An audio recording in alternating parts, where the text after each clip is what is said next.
Hey guys, Dustin from Meridian here. Right now we're in Snowbird, which is just outside of Salt Lake City.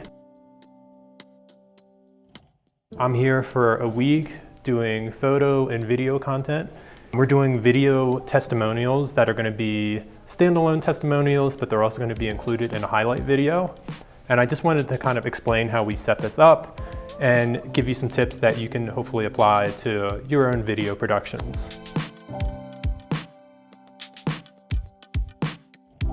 So the first thing that we like to do is when we come into a space, we just kind of like assess the room, see what sort of the highlights are of the space, what some of the problem areas are, and that'll help us kind of determine where we set up our camera. So when we got here, we were drawn to the windows. We found that this column was kind of problematic. No matter how we tried to position the camera, this column was in the way, and it was just making it hard for us to frame it.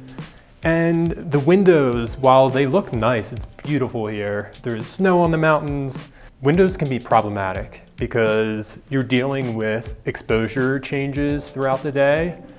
And really what you want to be able to do is have a situation that's as controllable as possible. So I thought about trying to include the windows, but at the end of the day, we just wanted something that was a little bit more controllable. So we didn't include the windows in the frame. So looking around the rest of the room, this is just a flat wall here. So we didn't think that this was going to work. And then there's the projector screen. So it's just like little elements that we felt were getting in the way. So where we ended up is actually this back corner over here. We have our camera placement right here. This is the Canon C70. We're using a monitor on top just to help us see, and it has some exposure assist functions as well, such as false color.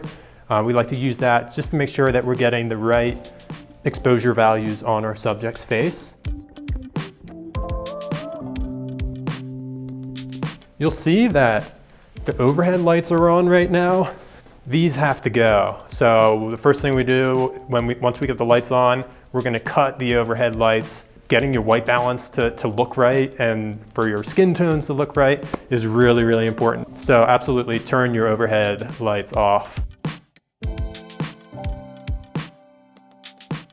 We have our key light here.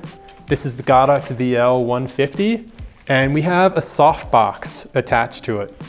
And what that does is just create a really nice, soft, diffused light source on our subject's face. We're using here a honeycomb grid. And what that does is it helps control the spill of the light. So it makes it a more focused light source. And hopefully that means that we're gonna get less spill off of the wall, bouncing back off on our subject's face. Over here, we have a tiny, tiny little fill light that we're using to just get a little bit of extra light on the right side of our subject's face. We found that our key light wasn't quite wrapping around enough. Whether or not you even use a fill light at all is totally up to you. It's about how much contrast you want on the bright side of the face versus the dark side of the face. And for this particular instance, we wanted less contrast.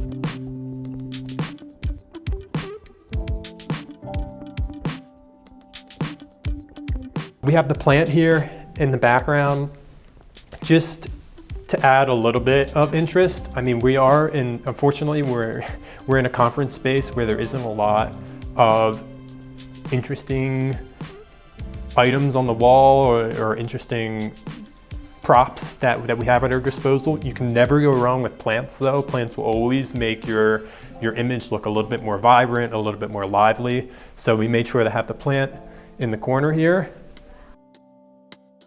What we decided to do was have an RGB light on this back wall here. I think like without that, it's just a little too flat, a little too boring. So I like the way that looks, and it almost provides like a gradient sort of effect. You don't want to overdo this kind of thing, but when you're in a situation where you feel like you just want a little bit more interest into your frame, adding a little bit of colored light into the background is really a good way to do that. Now, of course, we want that angled on the wall. We don't want that hitting our subject's face at all, because that wouldn't look good at all. We have our microphone boomed here. This is the Sennheiser MKE 600. And you really want to make sure that you get that as close to your subject as possible.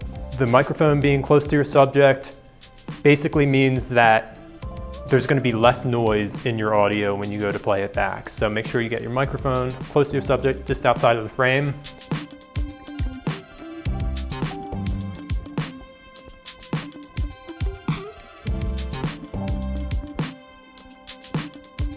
Thanks so much for watching this video. I hope you enjoyed it, and I hope that you learned something. If you like this type of content, make sure you subscribe to our channel, because we're going to be doing more behind the scenes in the future. Thanks again.